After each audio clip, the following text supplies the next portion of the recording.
What's going on, guys? I'm gonna give everybody a few more minutes to join.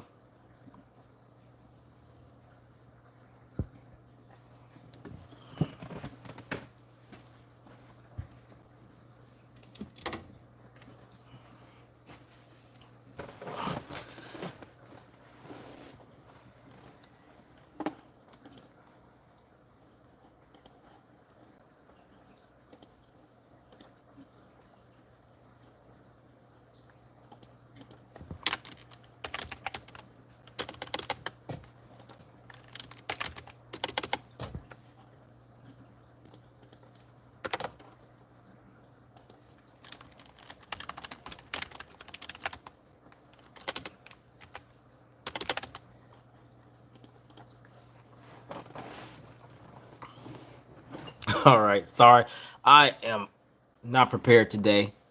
I apologize, but hey, look, the Lakers got destroyed by the Philadelphia 76ers. Unfortunately, I think the final score is 105 to 87. Look, um, first of all, LeBron James did not play in this game. So I think that made a big difference. I think this game is completely different. Obviously, if LeBron James plays, I think there are some lineups that wouldn't have had to be out there if that was the case. Um, so I think that's part of it. But nonetheless, you guys, they come away losing by 18. And I just want to talk about Coach Vogel. Look, I know LeBron James didn't play. I understand that there are a lot of things, a lot of lineups have to be out there because because LeBron James isn't playing. However, there was a stretch they were down, I think 15 or 16, and it ballooned to 22 like in a matter of a minute because he decided to have Russell Westbrook and um, Anthony Davis off the floor at the same time. I don't understand why he did that. Um, Look, Anthony Davis and Russell Westbrook, they were combined 23 of 36 from the field. 23 of 36 from the floor. Everyone else was absolutely terrible. Veteran Fogel goes, who do I want in? I'm not sure if you look internally. I'm not exactly sure who is out there. Man, I wish we can get Mike D'Antoni. I know they call him Mike Antoni without the D and all that, but I think you need to lead into your offense.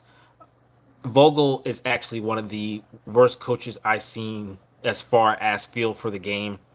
Um, so I know the grass isn't always greener on the other side, but I just don't see him leaning into what this roster is. I see him trying to make this roster what he wants it to be, his style, and that's the main reason why I just don't think this team is for Frank Vogel. Um, but having a lineup out there to make this lead balloon late in the third quarter with Russell Westbrook and Anthony Davis on the bench for an extended amount of time, I just didn't understand. They were the only people producing any kind of offense for you. Russell Westbrook, 9 of 15 from the field, 2 of 3 from 3 for 20 points. Now, Russell Westbrook, he turned the ball over 6 times. I'm going to be very fair right here.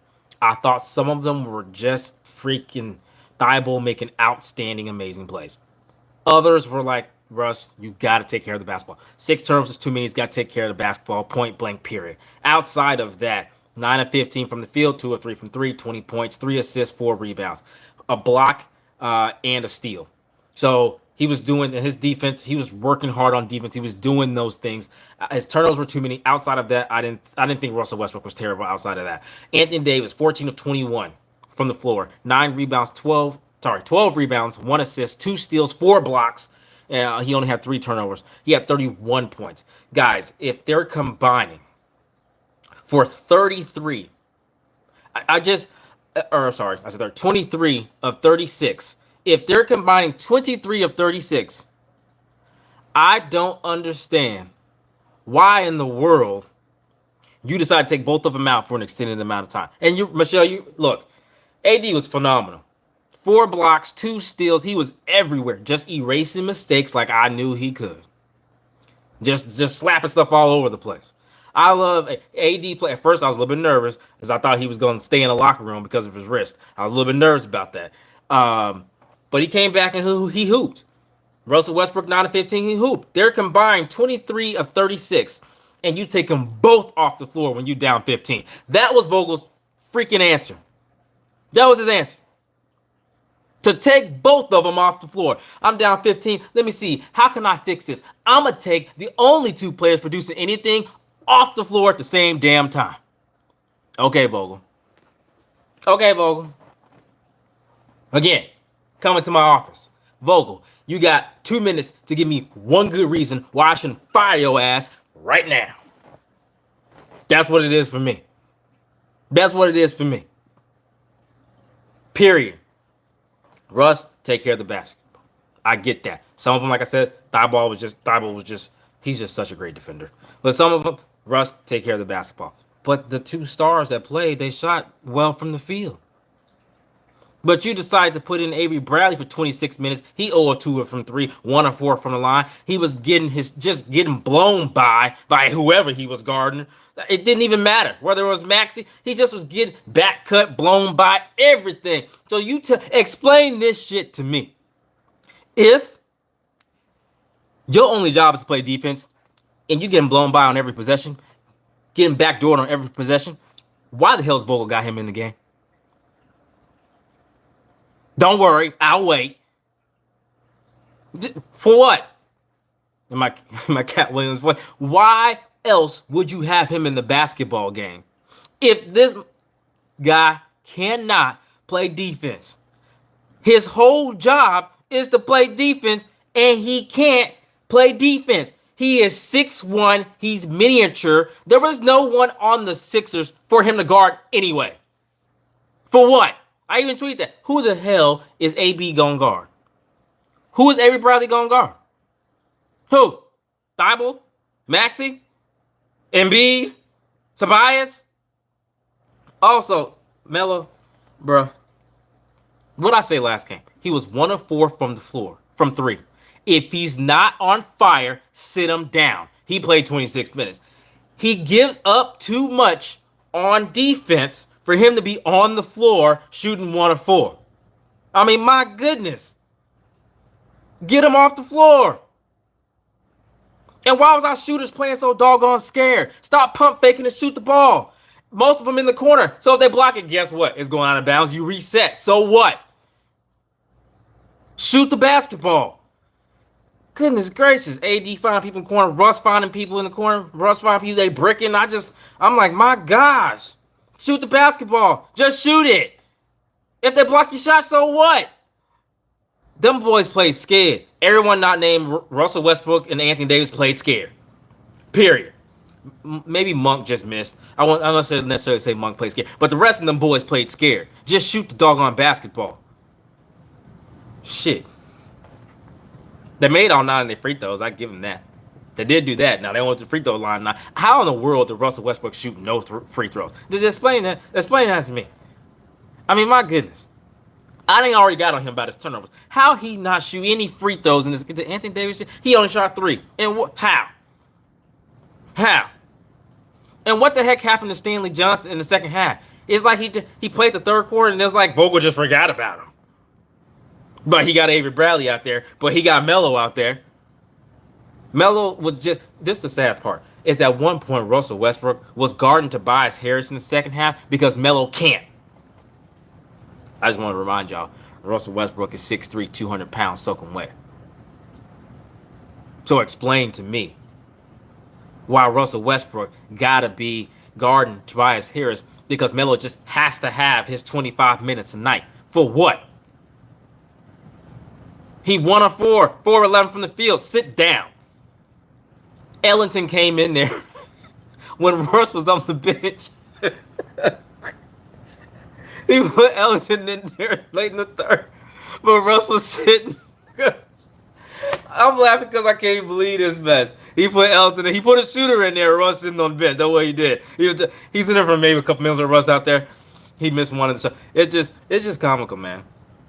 THC, he was 2 of 8 from the floor, 1 of 3. His whole confidence is shot. He don't need to play. That's just what it is. Like I said, he was a lesser version of Russell Westbrook, so it just don't make any sense. And then when Russell Westbrook, THT, and Avery Bradley on the floor, that's not good for Russ or THT. It's just bad. I feel bad for THT in those lineups as well. He'd be out there with Avery Bradley as as his guard. What are they supposed to do in that lineup? By the way, Dwight Howard was putrid. How many minutes he played? He played 12. Man, that was the longest 12 minutes. He was bad. I mean, like, he was bad, bad. He did get his rebounds, though. He had 7 rebounds. But my goodness, he was terrible. He was terrible. Guys, this is what I mean. You can tell I'm upset with this game. I think Vogel is just terrible. He don't make any sense to me. Still running that Avery Bradley. Just let me calm down. Let me stop talking about Vogel. This is why I say 360 needs to play like 10 to 15 games. They just have to. They just have to play 10 to 15. I get it. I think that it was just LeBron's scheduled time off. I know they say knee soreness, but that's what I think. But look, they have played 7 games worth of minutes together. That's not enough. That's just not enough. If anybody gonna rest, look, let me calm down. LeBron is 37. I get it. But Russ played all the games. He played all the games. What in the world? Can Russ get... More importantly, they need to play 10 to 15 games together. Straight. So we can know what 360 is. When they figure it out, what is 360? Can they get far? Because what we have learned, Bradley's not reliable. Bazemore is not reliable. Melo is not reliable. Howard is not reliable. THT right now in his young career is not reliable. Ariza is not reliable, and DeAndre Jordan is not reliable. Bro, that leave us the 360 and Monk. That's it. Nobody else. So we need to see what 360 is. Look, I don't give a dang what all these reports say, and I don't give a dang what these Lakers stations say with Russell Westbrook trash. He's unreliable. He's unneeded. He's worthless. Jason Temp, whatever the heck his name is, and Laker Nation, at Laker Nation, whatever the heck their names are. I don't care what they say. Anyone not named Westbrook, Davis, Monk, and LeBron. We need players that can play, bro. And players that ain't scared.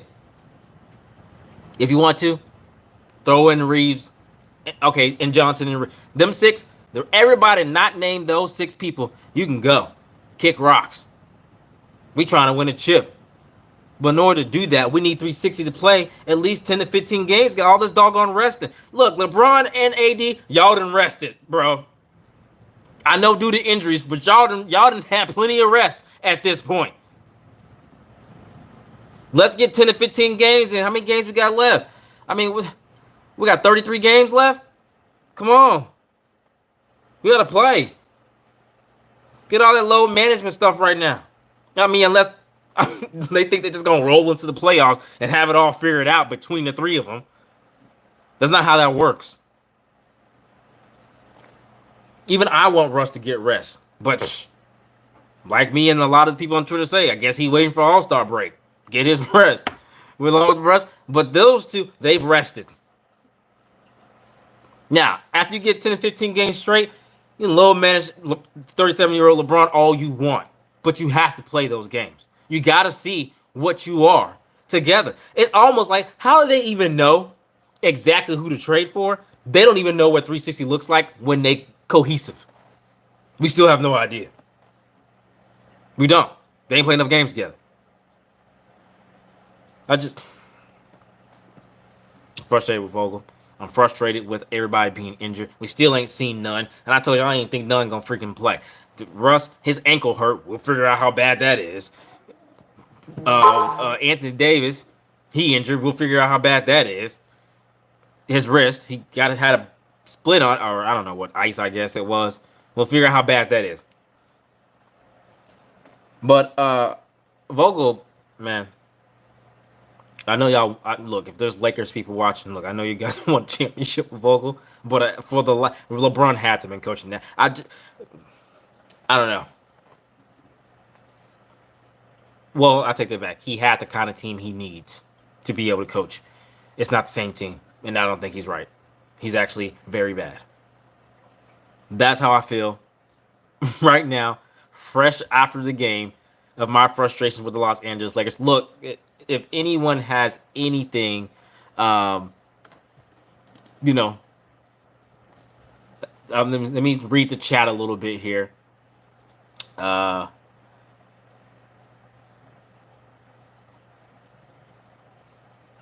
we were asking, but yeah, I know. Uh, yeah, no one can hit. Yeah, the 3 point shooting was absolutely. You're right, Michelle. Was absolutely just putrid. No one could hit. Um, shoebox face.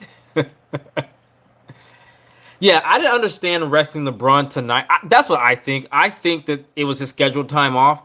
I would have rested him tomorrow too, and versus Charlotte rather than rest him versus Embiid. I'm not really sure about that. Uh, LeBron's been the only consistent player this season. Yeah. Wally, do I think the team will look different after the deadline? I do. Yeah, you talk, Michelle. You're talking about his angry emojis because he wanted to play. Yeah, I did see that. I did see that. So who asked me, Wally? You think this team will look different after the deadline?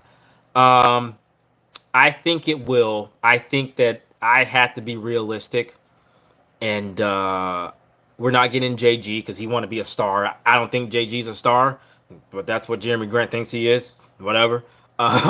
So I don't think we'll get Jeremy Grant. I don't think we'll get Harrison Barnes, anything like that. I think it's gonna be someone like a Justin Holiday, a Kendrick Williams out of OKC, maybe a Gary Harris. Those are type of players I think that we can actually go get. Um, but I don't think we'll get Jeremy Grant. Yeah, Grant. I don't know what he's thinking. He's not. I like Jeremy Grant, but he's a little bit delusional there. I don't think he's a star player like that. I think Jeremy Grant is a really good third option on a championship team. He is not a first or second on a championship team, in my opinion. And I love Jeremy Grant. Thanks, Wally. That was a good question. I think it'll look different, but I don't think it'll be the people that we want. Not any of those bigger names. Um, at least Russ's field goal percentage is going to go up to 45%. Yeah, it'll go up some. He shot well for the most part tonight. I do think that again, Vogel can help him out with lineups, and he's got to take care of the ball. Like some of those plays were just Thibault being Thibault, which I knew he's just great, and no one guards Russ better than Thibault except for Ben Simmons. But some of them are just like, oh, Russ, why did you throw that to Monk? But then Monk turned around did the same thing, so I don't know. It was weird. Um, Yeah, if he could cut down his turns, he probably kept it close. Legendary Grant. I agree. If Russ had three or four, it may have been a little bit different. But also, if LeBron played, it'd been way different too as well. Um, he's not even an All Star. Yeah, I don't know what Grant's doing. Um, Craig and Holiday together. Um, can we get? I don't know. I have to go in the trade machine and see how that looks. I know we can get Gary Harris. Um, with the first none and THT. But I have to go back to the trade machine again. That's probably maybe that's a podcast I can do. Just go through the trade machine and just. Craig's on 2-year 10. Yeah, that's more doable. Um, that's more doable. That's more doable. Okay, so Torrey Craig wouldn't be a good get, but yeah, names like that. I don't think that we'll get a Jeremy Grant. Yeah, Michelle, that the Gary Harris deal would have to literally almost look like Jeremy Grant. But Gary Harris doesn't feel like he's a superstar. So I think that you're right. Torrey Craig makes sense. Justin Holiday, people like that. I think that like we can go and get, and they'll make the team better. Um, so I think it'll be a little bit different, but not what we originally thought. Harrison Barnes, no. Jeremy Grant, no. James Harden isn't coming to LA. Stuff like that. What a crazy stuff I saw out there. Someone said James Harden coming to LA. Bro, does not happen. Yeah, Indiana wants second round picks. Yeah, and I think we can get him. Wait, does LA have? LA has 2 seconds, right? Or am I? You guys correct me if I'm wrong. I'm pretty sure. Um, I know they can't trade their first pick until 2027, but I think LA has 2 seconds. Um, if the Lakers don't make the playoffs or lose in the first round, do they blow the team up? That's right. We have three from the Rush trade. You're right, Michelle. Okay, so yeah, so we can get him. Do I think that it will blow? um, well, Russ will probably opt in to his 40. I think next year's 47 million. Um, but I do think they look if they don't make the playoffs. I do think that Rob Pelinka and Jeannie Buss are going to try everything in their power to trade Russell Westbrook. I'm a Russ fan, and I can say that it. It's they haven't really got to play together. I know everyone would say it doesn't work, but they haven't really gotten to play together for any stretch of games really. So I'm just not a person who's quick to say that. There was a point where LeBron was injured and Russell Westbrook and Anthony Davis, they were playing really well off each other. They scored like 60 some points and then brought the team back and won versus was that Sacramento? Was that Sacramento? I forgot. But Anthony Davis and Russell Westbrook just took care of business late versus, or it might be the Magic. I forget who. And then AD was hurt, right? And then LeBron and Russ started to build chemistry. Seems like they're being able to play off of each other a little bit, like they're building something.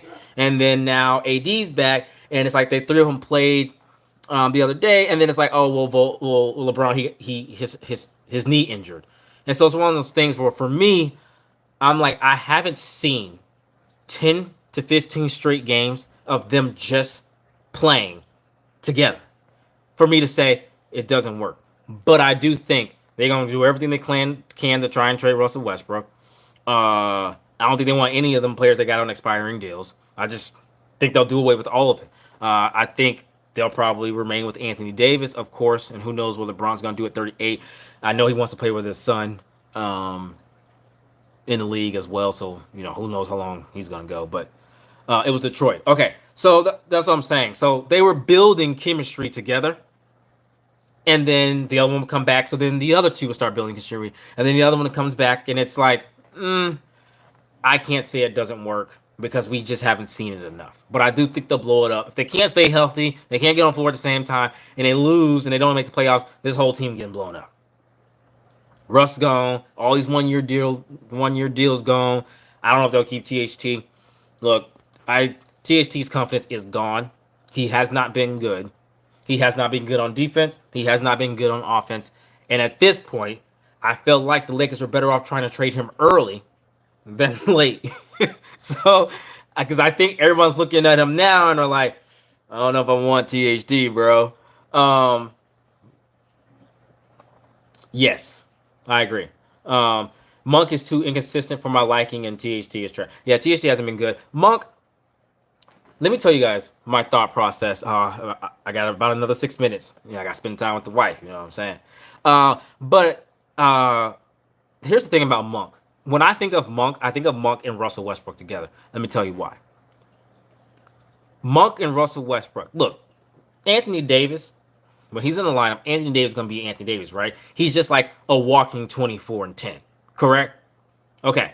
He's a walking 24. It just don't matter. He come out on a day that he don't feel like playing, and he scored 24 and 10. Okay? So, LeBron, he's LeBron. He's going to do what he do because he's LeBron. If Russell Westbrook and Monk don't score 20 plus in the same night, it's a struggle. If they are both off at the same time, there's no third scorer to help out Anthony Davis and LeBron, or one of them, the other one's injured. When I look at those two, I look at those two as a collective. For instance, Bron did not play today. So now you need all three of them. AD, walking 24 and 10. He dropped 30. Russ, he hit his 20. Monk struggled. Look where we're at. When I think of Russ and Monk, I think of one of you two needs to be on, particularly on this squad. One of them, they can't both be off. It just can't happen. One of them got to be on. And the thing I love about Russ is if Monk is on, he's feeding him. Russ like, look, I ain't got to drop 20.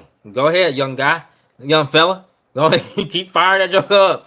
But yeah, and Monk, he is. He's starting. He's not starting. He's getting 15 minutes. He gets 25 minutes because there's this thing about giving Melo and THT all these doggone minutes, which the same is kind of with THT. He's in the lineup. He's out the lineup. He's starting. He's not starting. Look, it's hard. Part of it was COVID protocols. Part of it, injuries. I get all that. Part of it is because for some reason, Frank Vogel wants to play DJ for like a whole month or month and a half, whatever. But yeah, we got to keep Reeves and Johnson. I agree with all that. I don't think anyone else asked anything. Poole's inconsistent too. Yeah. It happens. Yeah, but Russ or Monk, if you go back and look at, even if you just go look at the box scores, because I feel like most of us have watched all the games, even if you just go back and look at the box scores, I mean, just look at the disparity of scores when Monk and Russ struggle. It's just terrible. Like this team cannot be successful if they're both off. And the truth is, and I'm a Russ fan, Russ, I understand he maybe not scoring 22, 24. Russ, we've got to have at least 18, 20. We got to have it. So that way, when you're role players, because Russ, you are not a role player. Russ Westbrook is not a role player. He was not brought here to score 28, but he damn well wasn't brought here to be a role player. Russ, we need 20, 18 to 20. So even if your role players are struggling a bit, LeBron averaging 20, Anthony Davis averaging 20, then Russ averaging 20, you've got 60 to 70 points already. But that's something I've noticed. When they both send Monk and Westbrook struggle, the Lakers have a tough time winning basketball games. Yeah, Melo's terrible on defense. If you haven't watched the video, if you have not watched my video on YouTube of the of the Lakers' terrible defense, go check it out versus the Miami Heat. The way that Melo just leaves people wide open is egregious. He just give up and just walk away from players. Go check it out. You should definitely check it out. Juice, that I think that's true, but I think that LeBron does get into a habit of pounding the ball and then kind of jacking up a three. I've said that. I got crucified for saying it on Twitter, but it was the truth. And I'm only saying it because he's 6'9", 250. Go to the rack. Can't nobody stop you. There's no reason for you to settle for a jumper. He does do that. But I think, I don't know, is Michelle still? Tell me, Lakers fans, let me know. This is largely the offense they won the bubble chip with, right? Just ISO ball all night long. From what I understand, this is Vogel's thing is defense. Then he kind of just let LeBron and AD do what they do on offense. And so, although I agree with you, I wish the ball moved. At one point, Russell Westbrook was on the floor. He came in and they started moving the ball and they cut it to 15. And I was like, don't change the lineup. They may bring it in AD and don't bring, because I want the ball to move as well, Juice. I'm with you. But from what I understand, this is how they won. Defensive players, which that's not how the team is built anymore. And LeBron and AD just kind of being LeBron. They said AD was phenomenal. In the games I watched in that bubble, AD was like in a world. He had me. I was like, this dude, one of the best players in the NBA. What the heck? That's how good he was in the bubble.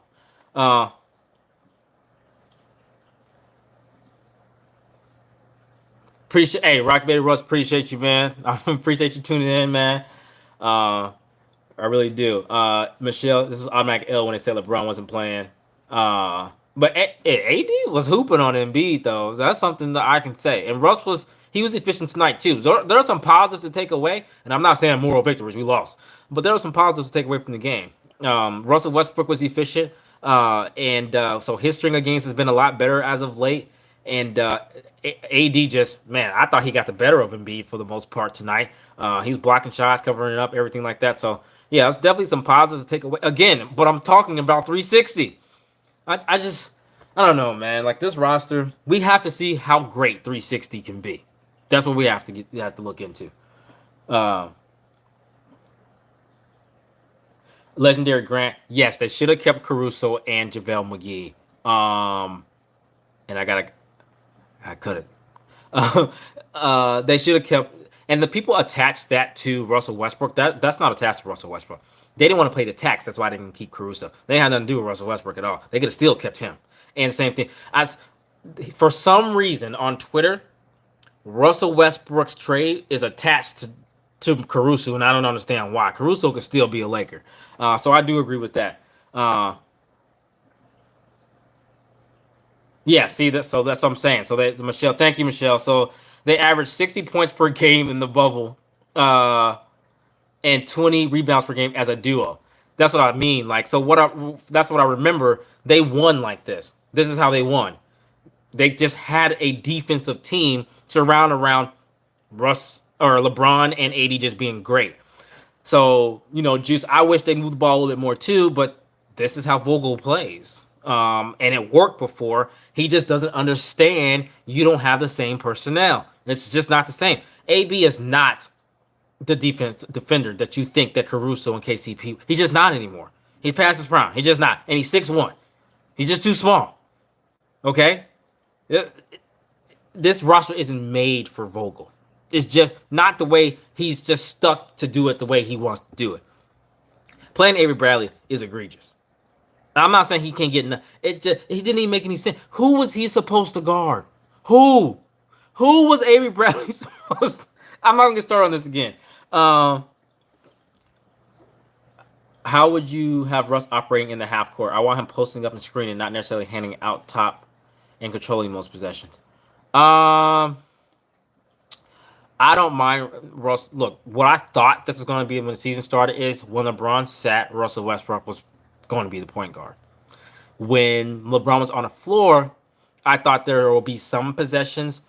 So LeBron was off the ball where Russ was the primary ball handler, but it was to run the offense through LeBron or AD.